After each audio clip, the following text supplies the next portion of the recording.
Okay, let's talk about something that is totally changing how we think about a company's success. It's called ESG reporting, and honestly, it's a much bigger deal than it sounds. We're going to break down exactly what it is and why it matters so much.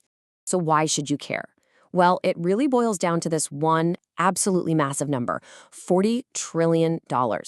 That's how much money, how many global assets are now being managed based on what are called environmental, social, and governance principles. This isn't just some niche trend. It's a huge shift in the entire financial world. And what that $40 trillion figure really tells us is that the game has changed. For the longest time, a company's report card was all about one thing: profits. But that old way of thinking, it's pretty much outdated now. Investors, customers, even employees, we're all demanding to see the full story of a company's impact, not just the bottom line. Which, of course, brings up the big question, right? If we're gonna grade companies on this new stuff, how in the world do we actually do it? How do you write this new report card in a way that's fair, consistent, and actually tells you something useful? Well, the answer isn't in the places we used to look. Your standard financial report, your balance sheet, it's great for showing where a company has been financially, but it often completely misses the hidden risks and opportunities that are going to define its future. And that is exactly where ESG comes into the picture. It's the framework that was literally designed to fill in those blanks. You can think of it like a new set of glasses, one that lets us see a company's true health across three really critical dimensions. So let's actually decode this thing. What are we talking about when we say E, S, and G? These are the three pillars that the whole idea is built on. All right, first up, you've got E for environmental. Pretty straightforward. How does the company treat the planet? Then there's S for social, which is all about people. How does it treat its employees, its customers, the communities it operates in? And finally, G for governance. This is kind of like the company's internal rulebook. Is the leadership transparent? Is it accountable? Each one of these gives you a totally different but equally crucial piece of the puzzle. Now, all of this sounds fantastic in theory. Who wouldn't want this? But putting it into practice, well, that's created a giant headache for pretty much everyone involved. It's been the single biggest challenge in the ESG world for years. And the problem has a nickname that you hear all the time: the alphabet soup. What happened was, for years, all these different well-meaning groups created their own ways to measure ESG. The result was this confusing, chaotic mess of competing frameworks and acronyms. And you can see exactly what I mean right here. You've got the GRI, which looks at everything from a super broad perspective. Then SASB comes along and says, no, let's just focus on what investors care about financially. And then you have TCFD, which only cares about climate risk.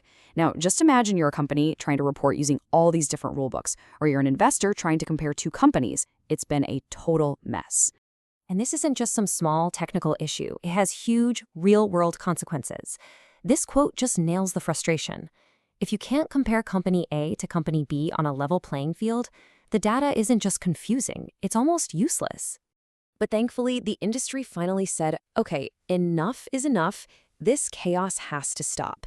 And that realization has sparked this really powerful push to create one single common language for ESG reporting.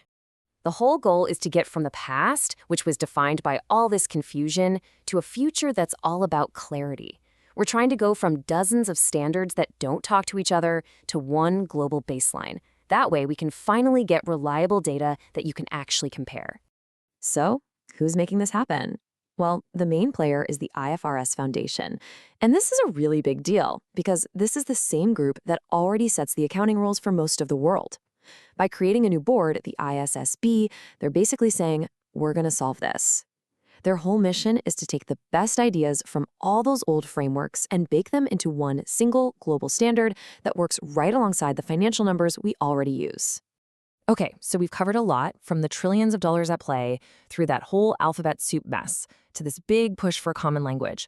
But let's bring it all home. Why should any of this actually matter to you? Well, the truth is, clear reporting pretty much benefits everyone. For investors, it means making smarter choices with way better data.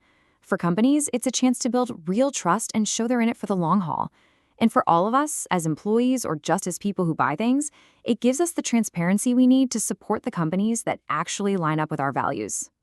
When you boil it all down, this whole movement is about one thing: turning vague promises into real, measurable action. Good reporting standards are the bridge that gets us from a company saying we want to do good things to them proving it with cold, hard, verifiable data. And that leaves us with a really interesting thought to end on. Once everybody's speaking the same language, once we can actually compare performance fairly, the whole conversation is going to change. It won't be enough for a company to just say it's doing good. The real question, the one everyone will be asking, is how good can you really be? And that's the new frontier. Thanks for tuning in to this explainer.